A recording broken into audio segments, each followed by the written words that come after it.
ന്യായാധിപന്മാരുടെ പുസ്തകം 17-ാം അധ്യായത്തിൽ നിന്നുള്ള ചോദ്യോത്തരങ്ങൾ. ഒന്നാം ചോദ്യം: ന്യായാധിപന്മാർ 17-ാം അധ്യായത്തിൽ എത്ര വാക്യങ്ങളാണുള്ളത്? ഉത്തരം: 13 വാക്യങ്ങൾ. രണ്ടാം ചോദ്യം: ന്യായാധിപന്മാർ 17-ാം അധ്യായത്തിൽ ഏത് വ്യക്തിയെക്കുറിച്ചാണ് പറയുന്നത്? ഉത്തരം: മിക്ക.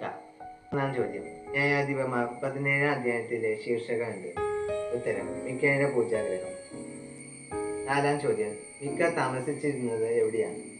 ഉത്തരം: എഫ്രായിം മലനാട്ടിൽ.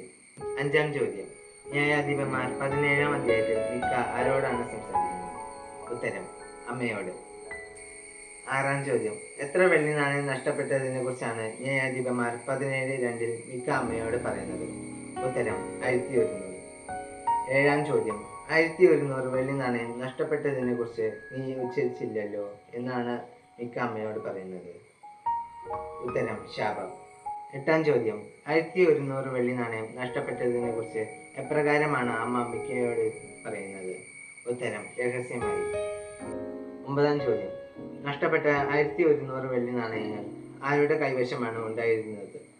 ഉത്തരം: മിക്ക. പത്താം ചോദ്യം: ആര് നിന്നെ അനുഗ്രഹിക്കട്ടെ എന്നാണ് അമ്മ മിക്കയോട് പറയുന്നത്? ഉത്തരം: കർത്താവ്.